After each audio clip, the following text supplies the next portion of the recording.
We have it in the Filipino tradition.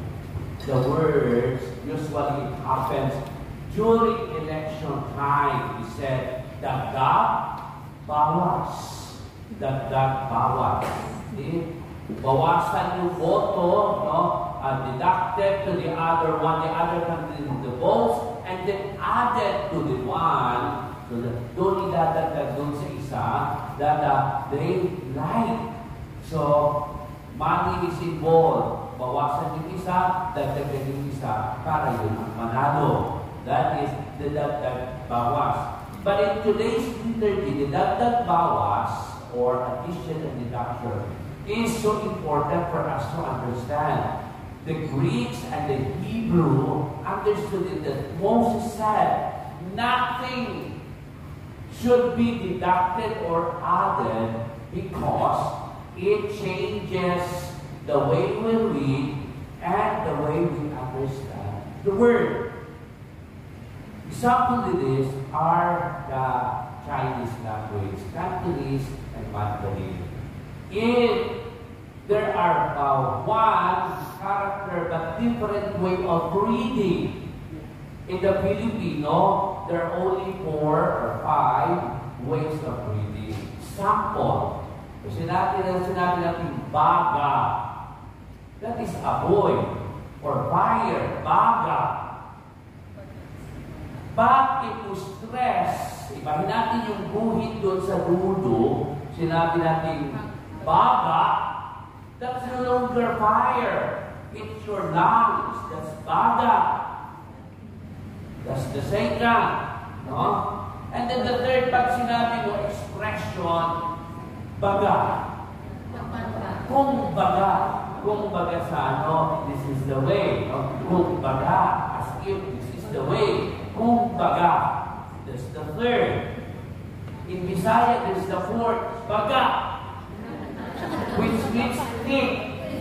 Kapal ng mukha mo sa Bisaya, baga ka down. That's the fourth. Now, if we mispronounce the word, it differs our meaning. Kapag na-mispronounce, instead of baga, nasabi mong baga, o nag-iba na ang kahulugan, the way we read, no? In Hebrew terms, kaya dagdag bawas, it makes different. No? For example, letter A, there is a dot in the middle. It is read in Hebrew as ah. But if you transfer the dot in the middle, you transfer it to the right, it is read as ha. See? Dot pala yung transfer. You transfer the dot, iba na ang kahulugan. And then if you transfer the dot to the left side, it is read as ha. From a to ha to ha. And then you transfer again the dot to the upper part, it becomes ta. You see? Nilipat-lipat mo na lang yung dot, okay, you there? There is even a story now. There is one person who died because of coma. Kama ba? Kama. Yung guhit, namatay yung tao because of that, diba? The stress in our language, may pundo or period. There is guhit. Ano yung guhit? Kama. Kama. That one question mark is patanong. Tandang patanong. O yung ganyan, tapos sa ilalim ng period is what? Exclamation mark. Wala. O, tandang panggulat, ha? May namatay sa kama. Yung kama hindi gaan. Yung kama na buhit. The stress. This is the way. The warden in the prison was ordered that there is a prisoner telling the prisoner is about to be hanged tomorrow, and he's just waiting for your order.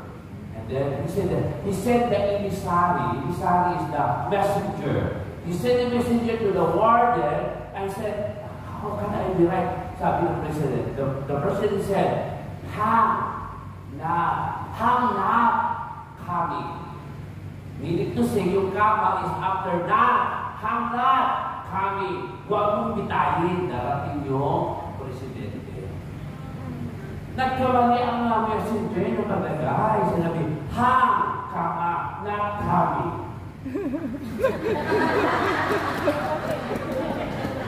Nandun na dito, friends. Yung isa, hang not kama, kami. Huwag mong bitayin, darating. The other one, hang kama, not kami. Bitayin mo na, hindi darating. Kung sinamatay sa kama, yung buhin lang ang dahil pagdating ng president, bakit patay na ito? Kasi nakalagay dito, hang kama, not kami. Hindi pinitay na. Namatay.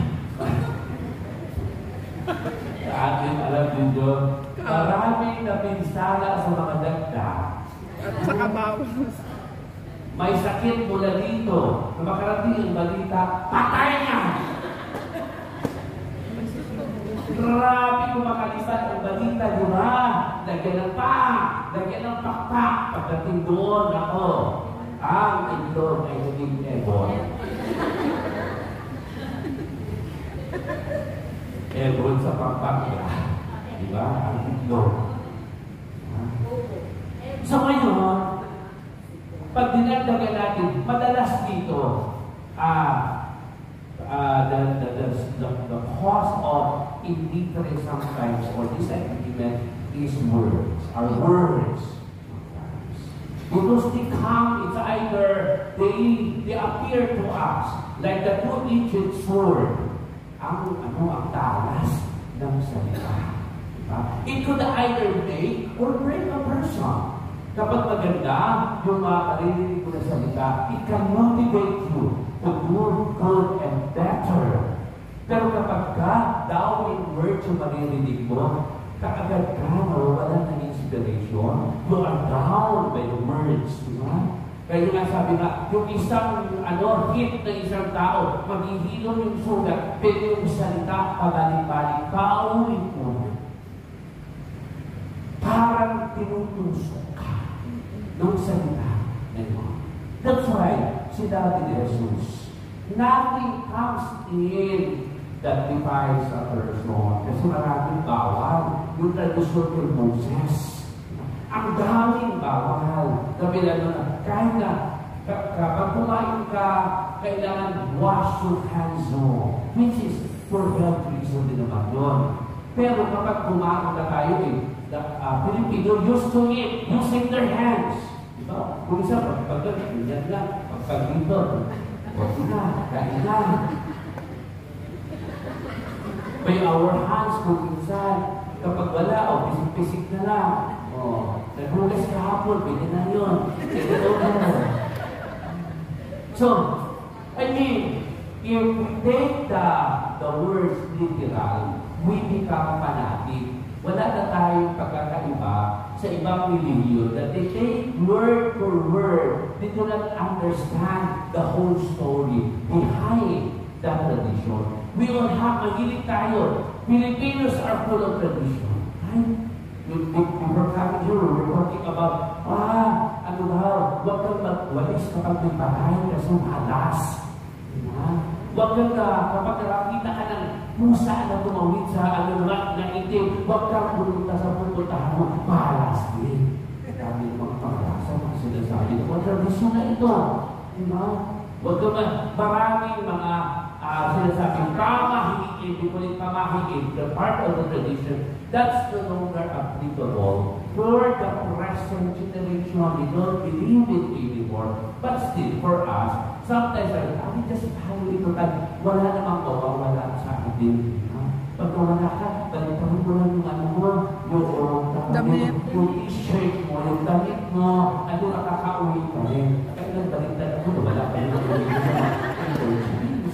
So it doesn't apply anymore. So we don't take sabi nga na letra for letra, and then we have to take the story. Maraming nakakahamak ngayon, di ba? kinuha niya na yung part na ito lang, nasira na yung daman ng isang tao. The dignity is lost already kasi part na yun na intindihan niya. Kuhanin niyo yung buong katotohanan para mas malalim, mas maintindihan mo. Kuhanin mo yung the whole story. Hindi niyo yung isa para lumawak ang pananaw, ang pagtunawa natin sa mga bagay-bagay na nagaganap sa atin. Amen. Minsan, na tapos taon kami hindi nagtibuan ng I did not know what was the reason of my cousin not talking to me anymore. We were born on the same day. Parang nag-usap ko mga magulang namin. Ipanganak kami ng dalawang araw. Oras lang ang pagitan. Alas 10 siya. Ako naman alas 12. 2 hours lang ang pagitan. But the same day. And then, yung kanyang anak sumama sa isang graduating ng nursing. Sumama sa kanyang profesor. Yung kanyang profesor, the child, the daughter, is only 21 years old. The professor is already retireable, so 65 against 21. Sumama yung, so ganun yung pinsan ko. Tapos yung professor na yun ay may pamilya, may asawa. Kumbaga sa mga anak ng professor, siya na yung bunso. Pero sumama siya, itinanan siya. Sinabi siya, sunod-sunod yun, parang yung pinsan ko, sabi, ay tanga. Ang interpretation ng pinsan ko na siya yung sinabihan kong tanga, hindi yung anak niya.